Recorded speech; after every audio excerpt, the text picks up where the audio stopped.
Hello, my name is Emily, and during quarantine, I picked up a couple of new weird hobbies. This included makeup looks, painting, covering basketballs in rhinestones, rug making, shoe painting, painting my walls, and finally special effects makeup. I'm going to show you 2 ways on how to do some small little cuts, and maybe if we have enough time, I'll also show you how to do a little black eye. For the 2 cuts I'm going to show you, one is a more at-home friendly version, and the other one you're actually going to need some special effects supplies. So the items you're going to need for cut number 1 is a tissue. This one has some paint on it, but we're going to be ripping it up and turning it into our skin. You're also going to need some liquid latex, which is going to give the tissue more of a skin-like consistency and make it be able to kind of move a little bit. And you're also going to need some blood. Definitely not this much, but this is just what I have. The items you're going to need for the more professional cut is some scar wax. I got mine on Amazon in a little Halloween kit, which I believe is called a zombie kit. Oh my god. Mine is heavily used, as you can see. I've done a couple of different looks. Maybe I'll throw them in so you can have a little peek. You're also going to need a little spatula. This came with the zombie kit. You're also going to need some Vaseline, which is really important because if not, you're not going to be able to move this scar wax and mold it and flatten it down. Scar wax is really sticky, so if I were to scoop it out with this right now without any Vaseline on this, it would just stick to this and not come off of it. You're also going to need some fake blood as well. For my more professional looking ones, I like to use a variety of fake blood. So we're going to start off with the more simple cut. So this is the one with the tissue.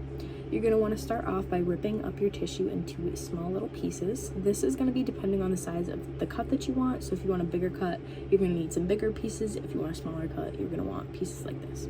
You're not going to need too many. I ripped off a little bit more just for varying sizes, shapes, stuff like that, but you're gonna want like 3 of these maybe. We don't want to layer them too much because we don't want it looking too thick on our skin. We want it to look more like our skin, so I'd say 3, but give yourself a little more just in case. So I didn't mention you're gonna need a sponge or something like that to put the liquid latex on your face and then layer it on there. These are little makeup sponges that I got from the Halloween store. Can you sense the theme going on here? But we're just gonna take a little bit of the liquid latex and we're just going to, oh, that was a little bit too much. We're just gonna put some on the sponge. You can't really see it. Yeah, it's just, we're gonna wipe some of that off. And we're just gonna put it where we want our little cut to be. It doesn't have to be perfect because liquid latex does obviously dry clear. Also, if you've never used liquid latex, I do want to give a fair warning that it smells terribly. It smells like dead fish. I'm gonna be honest. I don't know why, but it is really gross. Like, I put it all the way over here and I can still smell it. While the liquid latex is still wet, you're going to take one of your pieces of tissue and you're just going to lay it right on there and just press it down a little bit. So you don't have to wait for it to dry too much before you move on to your next layer, because you're just going to be adding liquid latex to it and then continuing the process. So we're going to go ahead and grab our stinky little latex. So go ahead, apply some on. I'm kind of working a little too slow. You want to work fast because like I said, the liquid latex does dry and you're gonna need it to be wet to create these little layers. Grab another piece of tissue and apply it right on there and just stick it right to it. So I went ahead off camera and just covered this whole entire thing with latex, and now we're just gonna wait for it to dry because we're going to need to apply some concealer to this to make it look more like my skin tone. So I covered it in concealer. It's not perfect. I should have smoothed it out more. As long as it's close though, because we are gonna be putting some fake blood on this, so it'll blend it a little more into the skin. I'm gonna go ahead and cut a little slit in this thing that we have made. You want to be careful obviously for your skin, but once you just get the scissors in there a little bit, you're just gonna stretch it out snip a little, and once you get that first cut started, then you're kind of good to go. So now that we have the little slit in there, I definitely used a lot more tissue than I needed to. This could have been literally just like that much. I didn't need all the extras, but that's okay. So the next thing we're gonna do, this is optional, but I like to do it to kind of make it look more realistic. I'm just gonna take an eyeshadow palette and I'm gonna take like a deep red color. So I'm just gonna take this little deep reddish brownish kind of thing and mix it in with a little bit of red above it. I'm going to try to open up this cut and just take my little brush and put that color in there to make it look like the skin is irritated in there and to create some depth. So you're gonna kind of want to stretch this out a little bit too. Last step now, once you've added a little depth to it, is to just add the fake blood. So I'm gonna do this on a little brush that I have. We're just gonna take our big old bottle of blood. I'm just gonna pour a little, just a little bit in there. So this fake blood is a lot more liquidy than the other ones that I've used, so I don't like it too much because I find it to be too liquidy to be like real blood. So I said that we're only going to use one type of fake blood on this, but I gotta go ahead and use the other one. So as you can see, this blood is a little bit darker. Another thing that I like to do is just kind of stick my finger in the blood, and which is hard when you have nails, so let's do my thumb because I don't have a thumbnail. Just kind of like press it along the cut.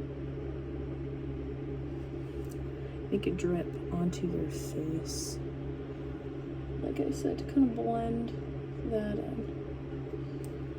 And there we have our little fake cut. Like I said, this is definitely not the best one I've done. I will say it is a lot harder to do it on camera, but here is the first cut.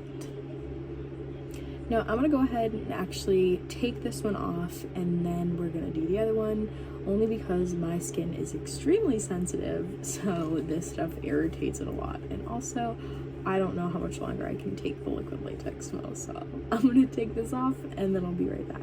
As you can see, like I said, my face is very irritated from simply just taking that off.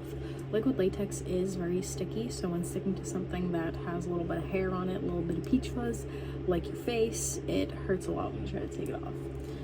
So we're gonna get right into the more professional one. I did find my giant tub of petroleum jelly, so you're in luck.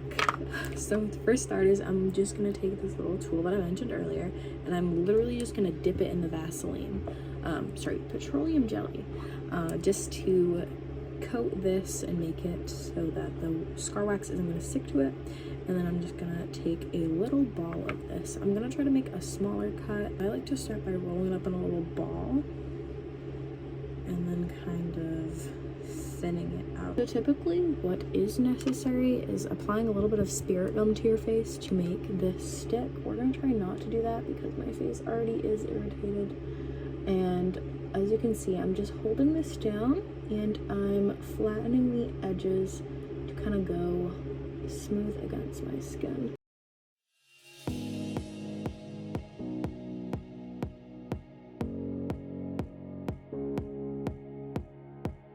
So what I've learned with scar wax, and even the little amount that I just took might be too much. Less is always more when working with scar wax because it is so thick, as you can see.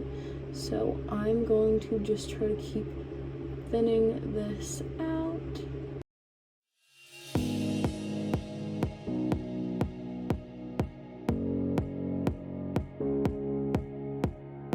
I am going to do a little one on the forehead just so you can see what it would look like on skin that is more tight and more solid and doesn't move around as much as cheeks.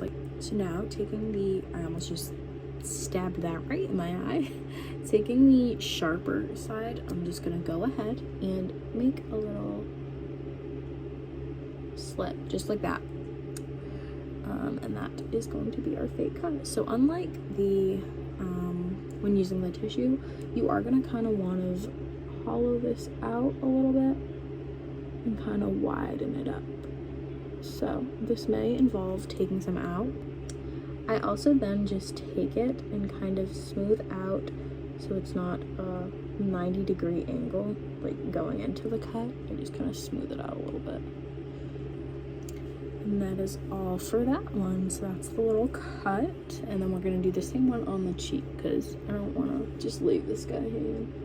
Now that my little fake cuts are covered in petroleum jelly, we are gonna just have to take some powder to kind of lose its little shiny consistency. So let me find my powder and then we'll do that. All right, so here is my little setting powder. You can use makeup setting powder. You'll never guess where I got this from. That's right, the Halloween store. And then I'm gonna take a brush. I'll just use this one that I used before. I'm just gonna put my brush in this and then just dab it along, brush it on. So the process is very similar once you get to this part. And then we're just gonna and add some depth in that little cut. Ooh. So we're gonna take the one we used earlier and the little brush again, mix it around a little bit because it's been sitting, and then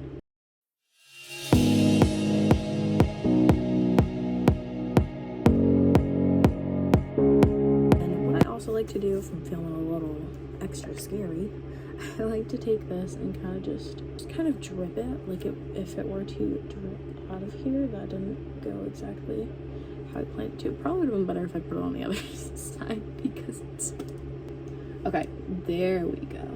That was a little bit much. I definitely get out of control with the blood on some of these little looks. This one just doesn't make sense. We're just gonna try to get rid of it and turn it into like a smudge.